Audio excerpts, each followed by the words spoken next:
I'm in love. I'm in love.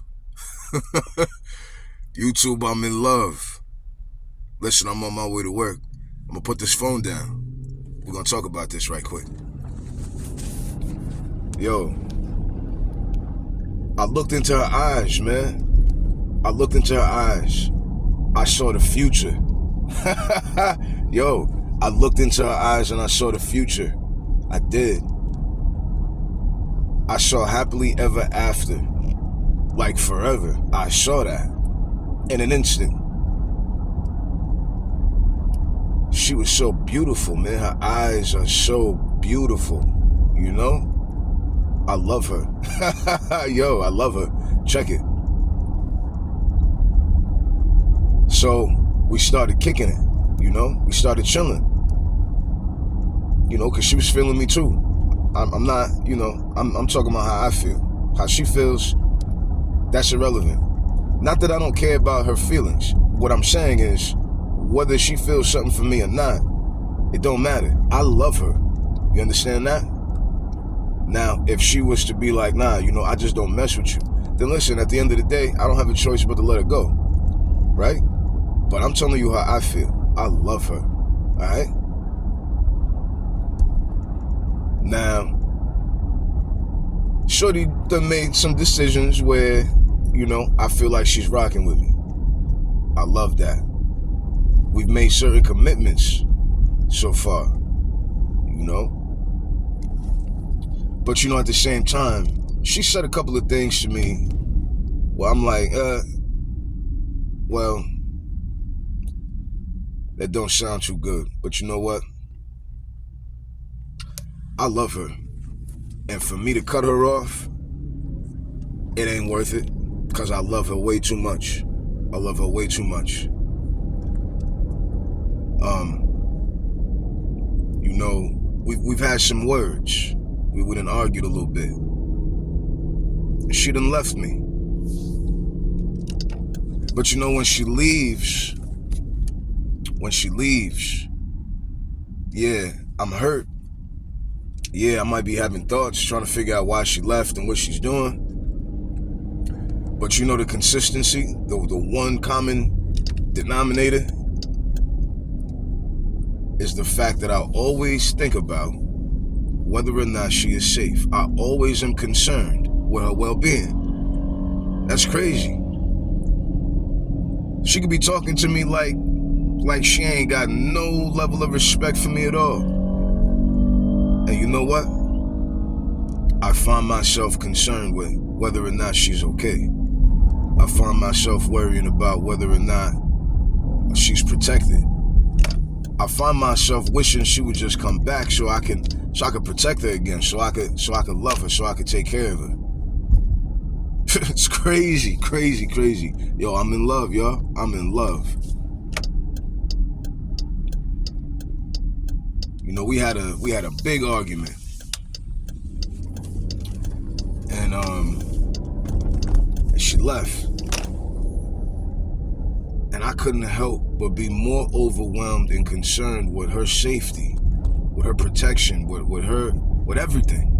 You know, I just said that, but, you know, that's a major thing. It's major.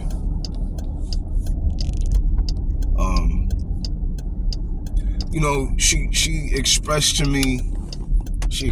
that it just seems like, you know, like she doesn't have a voice. It seems like I'm not worried about the things that she cares about. It seems like I don't love her. That's what she says to me. Seems like. I'm trying to get her to understand that when I'm giving her advice, when I'm making decisions that may not be as pleasant as she would like for them to be, when I make decisions that make her feel like I'm not taking into consideration her feelings, it's not because I don't care about how she feels. It's not because she don't have a voice. It's because with my life experience, I know better.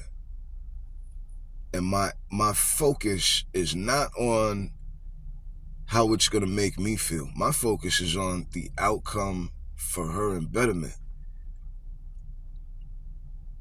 All right? My focus has always been and will be making sure that my advice, my opinion, enriches her life, no matter what. Yo, I love her. Even if she were to feel like, yo, like, don't you care about how I feel? Of course I do. That's why I don't sit back and just agree with things I hear and see that I know are going to hurt you. That's why I don't agree with it. That's why I try to steer you away from it. It's because I love you.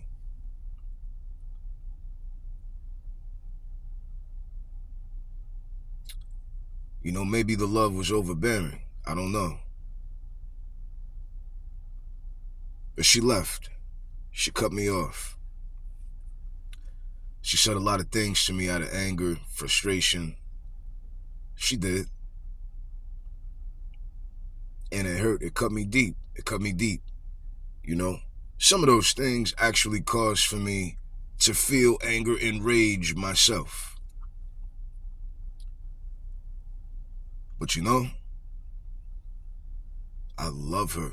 That's some strong, unconditional, unwavering love. And it's real. And she'll never understand that. But I do. I thought that I was willing to turn from her. And you know, keeping it real, if she wants it that way, it will be that way. It will be. Now, here's the point of the video.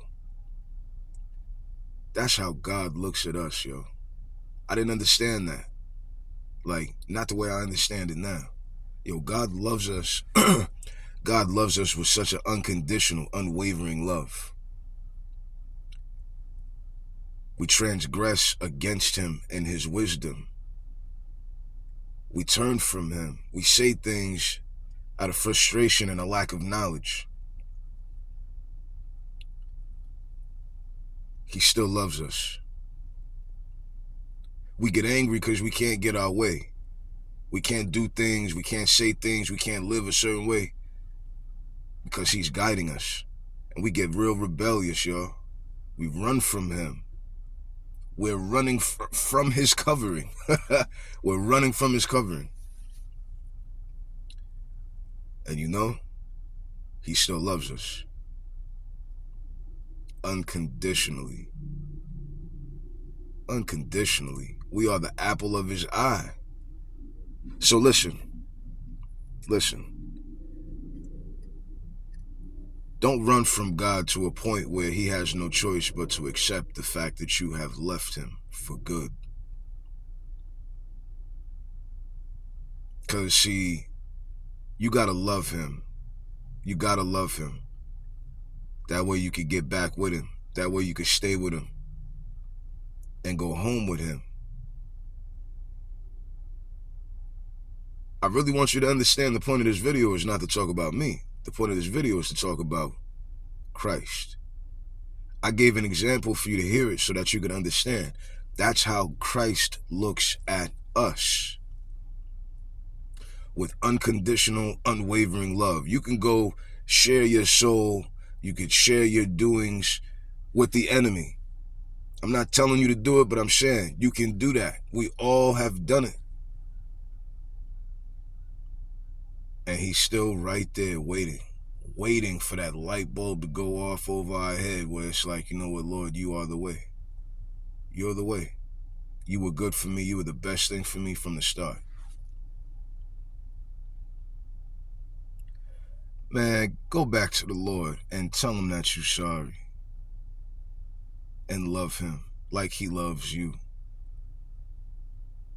I hope y'all get the point of what I'm saying. I really do. Because there's nothing that you can do to stop God from loving you. He is the same today as he was yesterday and as he will be tomorrow. Man, go love on God. Go give him some love, man.